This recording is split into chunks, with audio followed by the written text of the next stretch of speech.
Hallelujah, praise the Lord. This is angel. Video बेहद खास होने जा रही है क्योंकि ये वीडियो में जो मेरी रीसेंट डिबेट इस वक्त फ्रांसिस के साथ हुई थी उसके ऊपर मैं ये वीडियो बनाने जा रहा हूँ। और वो वीडियो आपको जो वो डिबेट है वो पूरी कंप्लीट मेरे आपको पेज पे मिल जाएगी, फेसबुक पेज पे एंजल वी चंद्रा। तो उस डिबेट को आप देख सकते हैं। कुछ बातों को मैं आप लोगों के साथ बांटना चाहूँगा कि किस तरीके से इस डिबेट की शुरुआत हुई, क्या हुई। अभी हाल में ही मैंने एक पोस्ट डाली थी जिसमें कि मैंने डाला था असली आस्तीन का सांप तो मैं ही हूं, जो कि मैंने फ्रांसिस के लिए एक मीम बना के डाला था। उसकी वजह यह है कि अगर आप फ्रांसिस के पेज को देखेंगे तो वहां आपको बहुत सारे मीम्स मिल जाएंगे सारे क्रिश्चियन पास्टर्स के लिए। अब हद ये हो गई है कि अभी आपने देखा था कि वो जो एक मीम उस बच्चे का जिसकी बहन को शायद हीलिंग मिली थी, उसका बहुत वो ही मीम वायरल हुआ और क्रिश्चियनिटी को बड़ा ही ह्यूमिलिएट किया गया था इंटरनेट पे। आपने अगर देखा होगा कि मेरी बहन बोल नहीं सकती थी पर वो अब बोलने लगी है और मेरा यस्सू यस्सू। तो असल में मेरा जो मुद्दा था वो ये था कि ये मीम्स वगैरह या ये जो सब चीज़ें हैं, इन सब चीज़ों की शुरुआत कैसे हुई तो मैं आपको बता दूं। ये सब चीज़ें फ्रांसिस के पेज से शुरू हुई, जो सबसे ज़्यादा क्रिश्चियन पास्टर्स को, हीलिंग्स को, प्रोफेसीज को टारगेट करता है और उनको हमेशा एक्यूज़ करता है, या कह लीजिए दुष्ट उसे इस तरीके से कई बार इस्तेमाल करता है। तो ये बात याद रखिएगा, हर मिनिस्ट्री का कुछ एक अच्छा पहलू हो सकता है और कहीं कुछ कमियाँ भी हो सकती हैं। बट द सेम टाइम जो प्रॉब्लम की बात यह है कि मैं आपको बता दूं, फ्रांसिस का जो चैनल है और फ्रांसिस का इस वक्त पेज है वो सबसे ज़्यादा लाइक किसके ज़रिए किया जाता है। आरएसएस वाले सबसे ज़्यादा फ्रांसिस के चैनल को और उसकी वीडियोस को देखते हैं, और जो उसका पेज है वो उसके पेज को भी सबसे ज़्यादा वही लोग, नो कन्वर्जन अगर आपने पेज देखा होगा तो वो सबसे ज़्यादा क्रिश्चियंस के खिलाफ जहर उगलता है। और जो नो कन्वर्जन है वो सबसे ज़्यादा उसकी वीडियोस को देखता है। और नो कन्वर्जन का जो कि टेलीग्राम पे जो ग्रुप बना हुआ है उसमें मेंबर्स हैं, वो सारे के सारे फ्रांसिस के पेज से ही क्रिश्चियंस के खिलाफ अगेंस्ट में कंटेंट उठाते हैं और क्रिश्चियंस के खिलाफ उन्हें इस्तेमाल करते हैं। तो असल में फ्रांसिस का पेज, फ्रांसिस की मिनिस्ट्री और फ्रांसिस का चैनल असल में इन नो कन्वर्जन वाले और जितने भी एंटी क्रिश्चियन एलिमेंट्स हैं इन लोग के लिए बहुत बड़ा हेल्पिंग हैंड बन चुका है फ्रांसिस की मिनिस्ट्री, फ्रांसिस की वीडियोस। इस वजह से गुस्से में आकर मैंने एक मीम बनाया था जिसमें मैंने लिखा, आस्तीन का असली सांप तो मैं ही हूं जो सबसे ज़्यादा मसीहत पे मीम्स बना रहा है। तो इसलिए मैंने ये बात बोली और मुझे इसका कोई ना डर है ना कोई अफसोस है, और मैंने ये बात जो बोली है वो मैं सामने बोल सकता हूँ मैं कभी। तो इस पे जो डिबेट की शुरुआत हुई तो फ्रांसिस ने डिबेट में अपने आप को बहुत ज़्यादा क्या दिखाया, बेचारा, अबला नारी वाला एटीट्यूड रखा, जो कि वो बिल्कुल भी कभी भी नहीं रखता। Let's wait for mister Angel Chandra.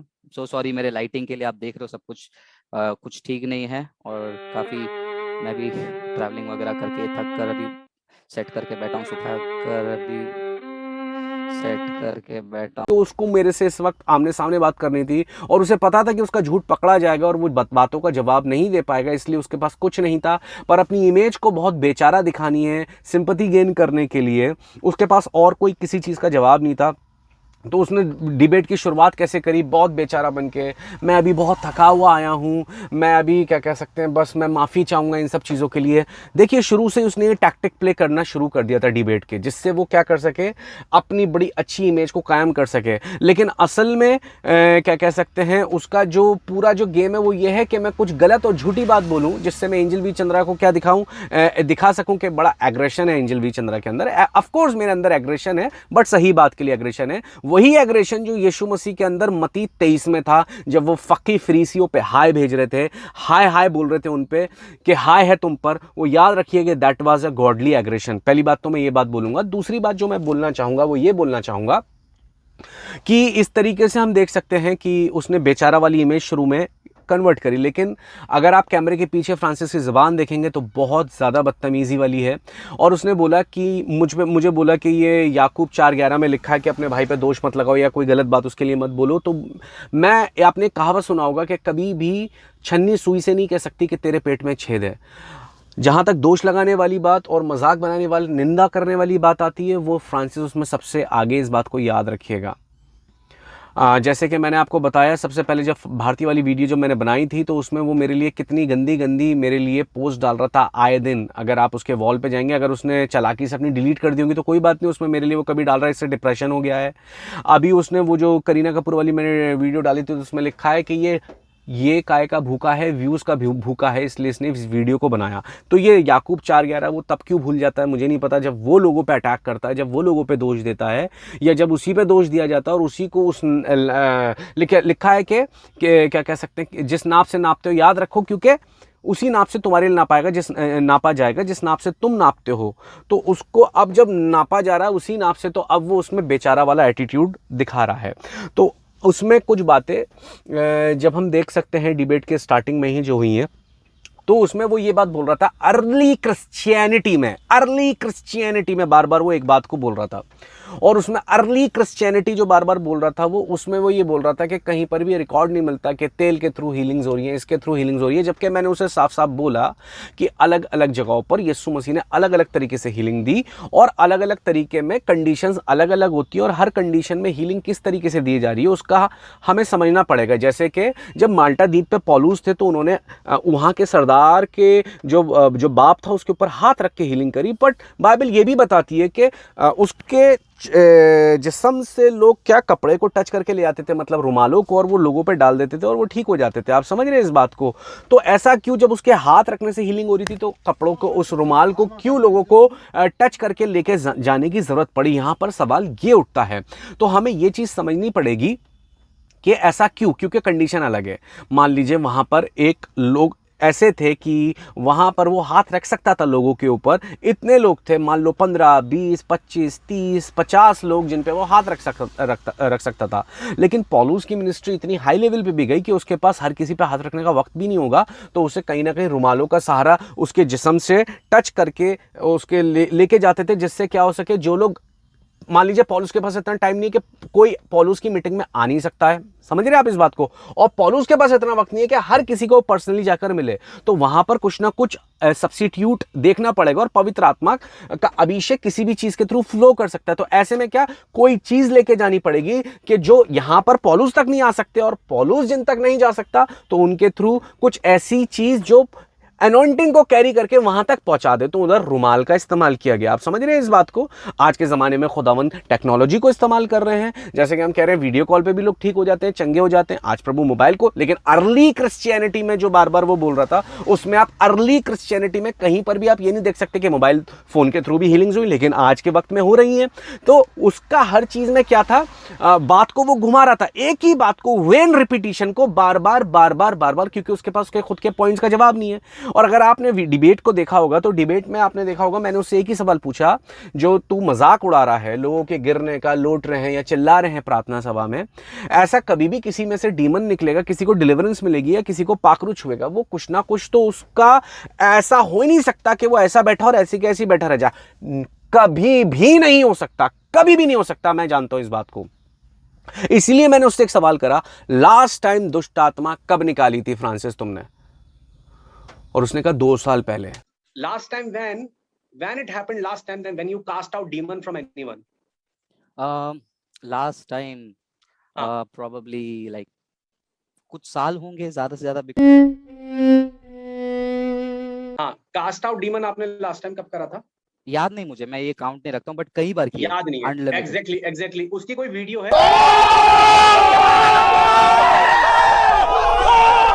और अगर आपने डिबेट को देखा होगा, तो डिबेट में आपने देखा होगा, मैंने उससे एक ही सवाल पूछा, जो तू मजाक उड़ा रहा है लोगों के गिरने का, लौट रहे हैं या चिल्ला रहे हैं प्रार्थना सभा में, ऐसा कभी भी किसी में से डीमन निकलेगा, किसी को डिलीवरेंस मिलेगी या किसी को पाखरू छुएगा, वो कुछ ना कुछ तो उसका ऐसा हो ही नहीं सकता कि वो ऐसा बैठा और ऐसी कैसी बैठा रह जा। कभी भी नहीं हो सकता, कभी भी नहीं हो सकता। मैं जानता हूं इस बात को, इसलिए मैंने उससे एक सवाल करा, लास्ट टाइम दुष्ट आत्मा कब निकाली थी फ्रांसिस तुमने?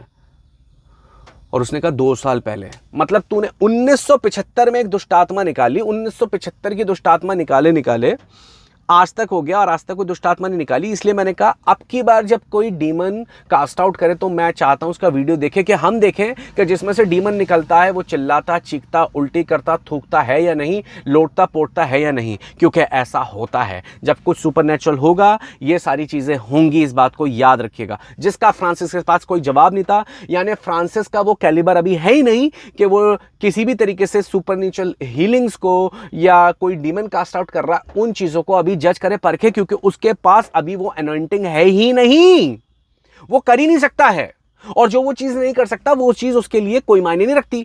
ड्रीम्स और विजन्स के लिए उसने मेरे लिए मजाक बनाया था, मुझे सपनों वाला बाबा बोला था। जब ये याकूब 4:11 उसकी वर्स कहाँ से भूल गया था, जब वो मुझे सपनों वाला बाबा बोल रहा था, वो और उसके ग्रुप के जितने भी ये बहुत जहरीले लोग हैं वो लोग बोल रहे थे, तब ये याकूब 4:11 क्यों भूल गया मुझे नहीं पता। आप समझ रहे हैं इस बात को। लेकिन अपनी बारी में बिल्कुल बेचारा बन गया कैमरे के सामने। सब हैरत कर रहे कि ये तो लोगों का इतना मजाक बनाता है, ये तो लोग, ये अब सिंपैथी गेन कर करके लोगों से क्या लेना चाह रहा है किसी भी तरीके से, क्योंकि उसे पता है वो डिबेट में सर्वाइव नहीं कर पाएगा, और वो डिबेट में कहीं पर भी सर्वाइव नहीं कर पाया। बस कुछ टेक्निकल टर्म्स को यूज कर करके वो डिबेट में किसी तरीके से सर्वाइव करने की कोशिश कर रहा था, पर उसके पास सिर्फ थ्योरी थी, प्रैक्टिकल नॉलेज 0 थी। तो अब वो बार बार एक ही बात बोल रहा है, अर्ली क्रिश्चियनिटी में नहीं था। अरे भैया, क्रिश्चियनिटी की हिस्ट्री अभी भी लिखी जा रही है, और ये बात मैं समझता हूं अगर यीशु मसीह के आने में वक्त है तो 100 साल बाद, 200 साल बाद लिखी जाएगी कि हीलिंग, साइंस और वंडर्स इस तरीके से भी हुए।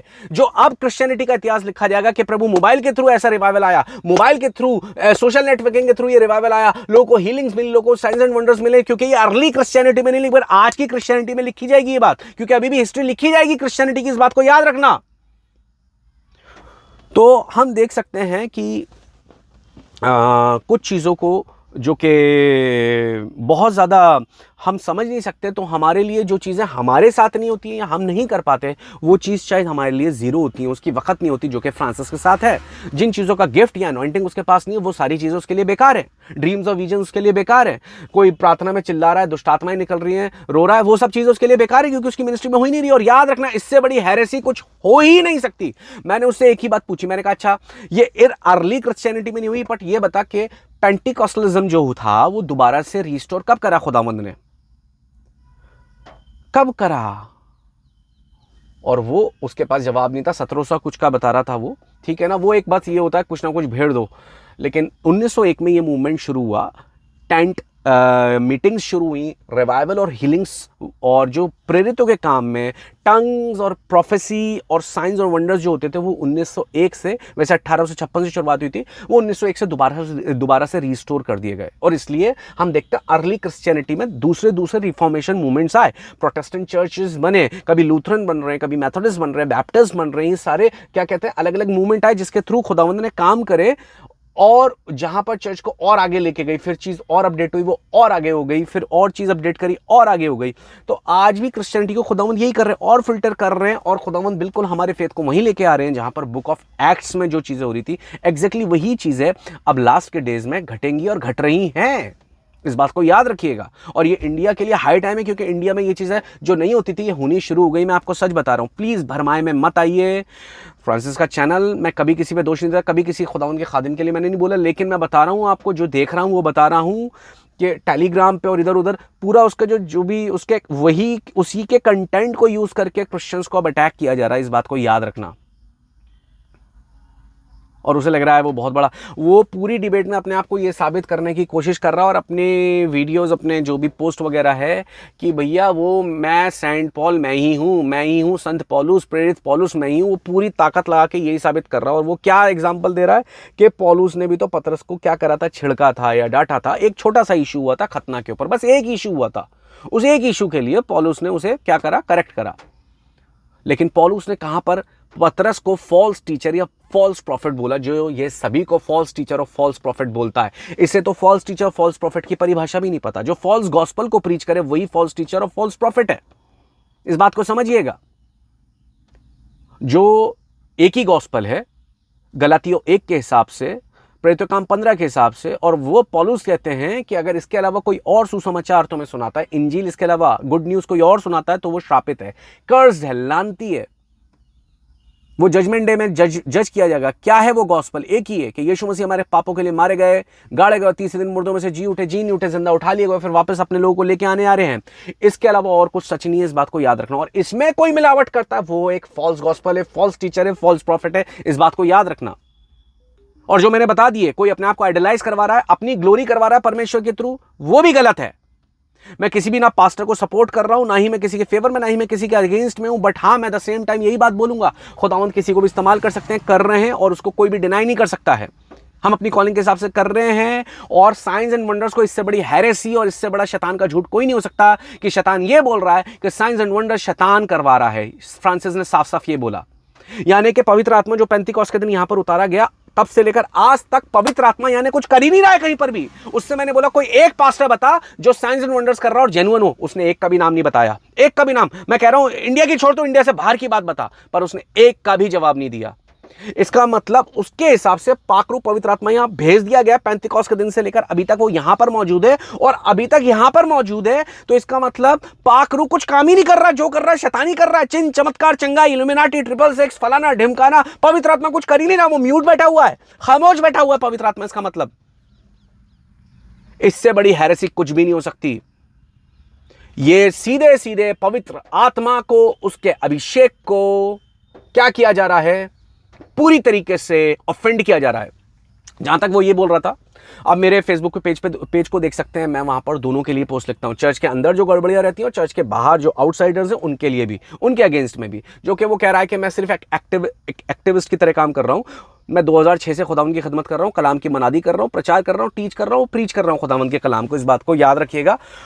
तेल और पानी को जब मुझे पता चला, जब लोगों ने मुझे खुद आके बताया कि भैया ऐसे तेल हमने देखा कि वो बेच रहे हैं और ये कर रहे हैं वो कर रहे हैं, आप समझ रहे हैं इस बात को। और मैंने जब ये देखा, इस गड़बड़ी को देखा, गौर से सुनिएगा, कि तेल और पानी को लोग आइडलाइज करना शुरू कर रहे हैं, यीशु मसीह के नाम से ज़्यादा तेल और पानी की वक्त बढ़ चुकी है। तो इस टॉपिक पे सबसे पहली वीडियो और बहुत स्ट्रिक्टली तौर पे अगर किसी ने वो वीडियो बनाई थी तो मैंने बनाई थी, खुदावंद के रूह ने मुझसे बनवाई थी उस चीज को। और उसके बाद फ्रांसिस ने तेल और पानी के अगेंस्ट में वीडियो बनाई थी। उस वक्त कैथोलिक चर्च में करप्शन था, आज पेंटिकॉस्टल चर्च में करप्शन आ गया है। क्या आ गया है? तुम लोग परमेश्वर की महिमा को पास्टर्स को देते हो, तुम लोग भी आज मूर्ति पूजा कर रहे हो, बस तुम्हारी मूर्तियां बदल गई हैं। अब वो मूर्ति तेल और पानी बन गया है, उसी को तुम जहां ये बुराई होगी वहां मुझे करेक्शन करना है। बोलो आमीन, प्रेज़ द लॉर्ड। अब हो क्या रहा है, मार्केटिंग दूसरी तरीके से होती है। मुझे पता चलता है, लोग बताते हैं, मीटिंग के बाद एक आवाज लगती है, अभिषेक का तेल यहां बिकता है, अभिषेक का तेल यहां बिकता है। कैसी अभिषेक का तेल? जहां जो चीज गलत हो रही है वहां मैंने उस चीज को गलत बोला, लेकिन जो चीज सही है उसको फिर मैं सही भी कहूंगा और उसके अगेंस्ट में नहीं बोलूंगा, क्योंकि मैं पाक रूप पवित्र आत्मा को ऑफेंड नहीं कर सकता, उसके खिलाफ निंदा नहीं कर सकता। यही तो यीशु मसीह के लिए वो कह रहे थे कि ये शैतान की सहायता से, बालाजबूल की सहायता से वो निकालता है। और यीशु मसीह ने बोला कि तुम सबकी कर रहे हो निंदा, कोई बात नहीं, मेरी तक भी कर लो, कोई बात नहीं, लेकिन पाक रूप के खिलाफ मत बोलो कुछ। लेकिन वो बंदा नहीं सोचता और वो कुछ भी बोल देता है। मतलब 2 मिनट के लिए सोचिए, क्या पवित्र आत्मा यहाँ पर दुनिया में इसलिए मौजूद है कि वो चुपचाप रहे, वो शांत रहे, वो गूंगा बहरा बना रहे? नहीं, वो यहाँ पर है इसलिए कि वो काम करे। और मैंने फिर बोला, ये चिन्ह चमत्कार तो बहुत हाई लेवल पे और जाने वाले हैं, ये तो अभी कुछ नहीं है, ये इससे बहुत हाई लेवल पे जाने वाले हैं। मैं आपको बोलूँगा प्लीज़ बिवेयर और अवेयर हो जाएं। फिर एंड में एक मुद्दा हुआ था वेब सीरीज़ को लेकर, और वेब सीरीज़ को लेकर जो मुद्दा हुआ था वो ये था कि क्या कहते हैं, वो कह रहा, वो देखते हैं, अरे भैया मैंने देखी हैं, क्योंकि मैं जितनी वीडियोस बनाता हूँ उसमें मैं देखता हूँ कि ये दूसरे लोग, या क्या कह सकते हैं बॉलीवुड वाले, ये क्या किस एजेंडा को फैला रहे हैं, और इसको ही एक्सपोज करने के लिए मैं आगे की शायद अपनी वीडियोस को बनाऊंगा, खुदावंद ने चाहा तो, फजल खुदावंद ने दिया तो एग्जैक्टली बिल्कुल ऐसे ही कि लाठी ने फिरौन के दरबार में जो सांप थे जादूगरों के, लाठी ने उन्हें नहीं निगला, जब वो सांप बन गया तब उसने निगला। तो लाठी को अगर सांप बनना नहीं आता तो वो कभी भी सांपों को, दुनिया के लाठी को सांप नहीं बनना आता। यानी आप आत्मिक है, बट आपको अगर नहीं पता आउटसाइड वर्ल्ड में क्या हो रहा है और आप उन जैसे ऑपरेट नहीं कर पाए तो आप उनको कभी भी नहीं निकल सकते। इस बात को याद रखना, यू शुड नो। ये वो दिन है, ये वो आखिर के दिन है। अगर हम उन चीज़ों को नहीं मैं सबके लिए नहीं बोल रहा हूँ, पर अगर हम उन चीज़ों को अवॉइड कर देंगे, हमें पता ही नहीं क्या एजेंडा फैलाया जा रहा है। क्योंकि आज चर्च भी देख रहा है वेब सीरीज, मैं नहीं देखनी चाहिए, क्योंकि उसके थ्रू एक एविल एजेंडा को और ज़्यादा डिमोनिक एजेंडा को फैलाया जा रहा है। बट शायद खुदावंद ने चाह मुझे फजल दिया तो मैं भी वेब सीरीज बनाऊँ, लेकिन मुझे पता है कि मैंने क्या करना है। It is all and all for the glory of the God, for the advancement of the kingdom. लेकिन खैर ये बात एक दूसरी बात है। लेकिन अभी वो, अच्छा वो देखते हो आप, अरे तुझे नहीं पता मैं क्यों देख रहा हूं। अभी तक मैंने जितनी बार वीडियोस की क्लिपिंग दिखाई, क्यों दिखाई, बॉलीवुड की मूवीज की क्लिपिंग दिखाई, कैसे, जब मैंने उन्हें देखा, ऑब्जर्व करा, तभी तो मैं बता पाया इसके थ्रू क्या एजेंडा फैलाया जा रहा है। अभी तो मैं पता ही नहीं मैं क्या करूंगा। तो इसलिए प्लीज, जिन चीजों के बारे में नहीं पता और जो चीज तुम्हारी कॉलिंग नहीं है, उसके लिए अपना मुंह बंद रखो, ज्यादा बेटर है। तो आप देख सकते हैं, समझ सकते हैं, और आपको ये चीज़ खुद फैसला करना है कि किस तरीके से शैतान मिनिस्ट्रीज़ को ही इस्तेमाल कर रहा है, मिनिस्टर्स को ही इस्तेमाल कर रहा है भाइयों पर दोष लगाने के लिए। और कल्ट की शुरुआत किसी भी ऐसे ही होती है जब उस कल्ट के लीडर को या उस कल्ट के मेंबर्स को ये लगता है, उस पर्टिकुलर ऑर्गेनाइजेशन या चर्च के लोगों को या उस पर्टिकुलर कॉन्ग्रीगेशन को, कि हमारे अलावा कोई भी ठीक नहीं है और हमारे पास्टर या लीडर के अलावा कोई और स्वर्ग नहीं जाएगा, या जो भी है वो यही है, इसके अलावा और बाहर कुछ भी नहीं है। बस वहीं से किसी भी कल्ट की शुरुआत होती है, इस बात को याद रख लेना। और वहीं से लोग भरमाए में आ जाते हैं। फिर हम उसी बात पे आते हैं कि जो भाइयों पे दोष लगा रहा है याकूब 4:11 पे, तो याद रखिएगा, ये इतने दिन से बहुत कुछ बोल रहा था। करीना कपूर की वो जो वीडियो मैंने बनाई थी प्रेगनेंसी बाइबल के ऊपर, तो पता है उसमें वो क्या लिखता है, बाकायदा मीम्स बना करके, एंजल वी चंद्रा तो क्या है, बॉलीवुड के उस पर वीडियोस बनाता है, और वो काय का भूखा है, वो व्यूज़ का भूखा है। सोचिए, ये इस तरह दोष लगाता है और फिर कहता है कि मुझे ऐसा बोला जा रहा है। अपनी बारी में कितना विक्टिम कार्ड खेलता है ये, जस्ट इमेजिन। तो मेरा सीधा सीधा जवाब ये था, देखिए, जितने भी पास्टर या बिलीवर्स हैं, जो आप में से मुझे मैसेज इनबॉक्स में कर रहे थे, ब्रदर इसके ऊपर कुछ बोलिए, कुछ वीडियो बनाइए, आप सब जानते हैं मुझे कितने मैसेज आए इंस्टाग्राम पे, मेरे फेसबुक पे, मेरे पेज पे। और उसके बाद भी मैं 2 महीने से ही न्यूज़ फ्लैश हो रही थी, पर मैंने वीडियो नहीं बनाई। लेकिन जब बनाई तो मैंने बताया, और मैंने कहीं पर भी नहीं बताया कि प्रेगनेंसी बाइबल गलत शब्द इस्तेमाल करा। लेकिन मैंने, हाँ, जो मेरा ऐतराज़ था वो मैंने ज़रूर बताया कि ये जो मेरा नाम मैरी था, ये गाना बिल्कुल भी नहीं होना चाहिए था। दूसरी बात, मैंने एक चीज़ और बताई कि बाइबल की जो कि महानता है, उसकी सॉवरेनिटी है, वो लोगों को जानना बहुत ज़रूरी है। उस वीडियो में मैंने वो बताया और उससे लोगों ने बरकत पाई, प्रेज़ द लॉर्ड। और ये सब आप सब जानते हैं। और मैंने उसे बताया मेरी 169, और खुदा ने चाहे इस वीडियो के बाद 170 वीडियोस हो जाएंगे। इन 170 वीडियोस में मेरी मुश्किल से 4 से 5 इन सेलिब्रिटीज़ के ऊपर वीडियो मिलेंगी। बाकी की और वीडियोस मैं तेरी मिनिस्ट्री को जज कर सकता हूँ इस तरीके से कि भाई तुम काहे को नहीं जा रहे हो परसिक्यूटेड क्रिश्चियंस के पास, या तुम एक्टिविज्म क्यों नहीं कर रहे हो, या तुम लोगों को टीच और प्रीच वैसे क्यों नहीं कर रहे हो। You are having knowledge but not having the revelation. और जब रेवलेशन है उसमें तो नॉलेज होगी, बट नॉलेज में रेवलेशन नहीं हो सकता। इस बात को याद रखो, जो कि बिल्कुल ही एक भरमाने वाली टीचिंग्स और डॉक्ट्रिन्स हैं। प्लीज़ मेहरबानी से बचिए, वरना आपके अंदर भी ये जहर भर जाएगा। If you are following his videos, his content, I am telling you, आप भी ड्रीम्स, विजन्स और अनॉइंटिंग की कीमत नहीं समझ पाएंगे। मैं फिर बोल रहा हूँ, मैं किसी पास्टर के साथ नहीं हूँ, ना ही मैं किसी के फेवर में हूँ, but the same time I would say कि जो मेरे यीशु मसीह का प्रचार कर रहा है, जो उनकी गॉस्पल को मान रहा है, तो बस वो क्या कह सकते हैं, मैं यही बात बोलूँगा, मुझे उससे कोई भी प्रॉब्लम नहीं है। बट हाँ, अगर मैं देखूंगा कोई अपने आप को आइडलाइज करवा रहा है, कोई यीशु मसीह के अलावा अपने आप को ग्लोरीफाई करवा रहा है, कहीं कुछ दूसरी चीज़ हो रही है, वहाँ मैं आवाज़ हमेशा से उठाता आया हूँ, वो मैं उठाता रहूँगा। लेकिन जो बातें सही रीति से हो रही हैं, चाहे वो चंगाई या चिन्ह चमत्कार परमेश्वर के दिनों में इस्तेमाल कर रहे हैं कि लोग सच्चाई को जाने, वचन को जाने, और जाने कि यीशु मसीह और दूसरे ईश्वरों में क्या फ़र्क है, कि हमारा यीशु मसीह काम करता है। जलाली अद्भुत काम करने वाले परमेश्वर हैं, असंभव को संभव करने वाले प्रभु हैं। जो डॉक्टर्स दवाई नहीं कर सकते वो खुदावंद करते हैं। वो मैं इस चीज़ को कभी भी डिनाई नहीं करूँगा, खुदावंद ये काम कर रहे हैं, और मैं बोलता रहूँगा। और कोई भी उस चीज़ का खिलाफत में बोलेगा या उन चीज़ों का मजाक बनाएगा तो मैं आवाज़ उठाऊंगा। इस बात को याद रखिएगा। क्या कह सकते हैं, इस डिबेट को लेके मेरे पास बड़े ही अच्छे और बड़े ही पॉजिटिव रिव्यूज़ आए हैं, और मैं चाहता हूं कि आप उन रिव्यूज़ को ज़रूर पढ़ें। इनमें से एक रिव्यूज़ मिस्टर पारेख जो हैं कनाडा में, उन्होंने मुझे दिया है, और जो कि रिव्यू वाकई में बड़ा ही खूबसूरत और बहुत ही मुझे अच्छा लगा, जो कि मैं आपके सामने पढ़ना चाहता हूँ, और होप आप इससे बरकत पाएंगे।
तो इसमें मिस्टर पारेख लिखते हैं कि यीशु मसीह के अलावा ऐसा कोई भी नहीं हुआ जो भी खुदा उनकी खिदमत करते हैं, सेवक जो भी, जिन्होंने कभी कोई गलती ना करी हो।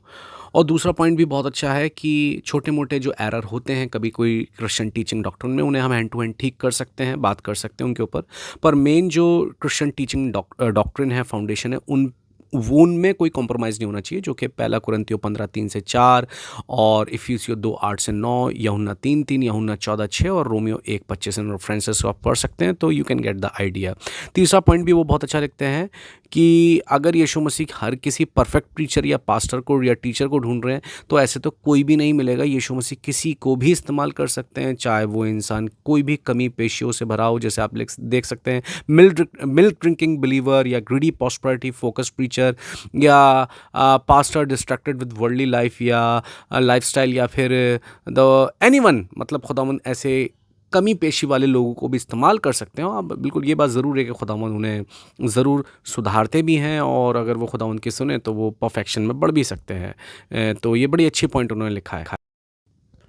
चौथा पॉइंट भी वो बहुत अच्छा लिखते हैं कि यीशु मसीह, मैं विश्वास करता हूँ कि इन सभी प्रचारकों को, चाहे वो कहीं पर भी हैं इंडिया में, वो उन सबको इस्तेमाल कर रहे हैं, और साथ ही साथ उनका कोई भी इम्परफेक्शन या उनकी जो भी गलती या भूल चूक है, वो किसी के भी उद्धार को रोक नहीं सकती, और प्रभु उन्हें भी इस्तेमाल कर सकते हैं लाखों लोगों के उद्धार के लिए, उनके छुटकारे के लिए।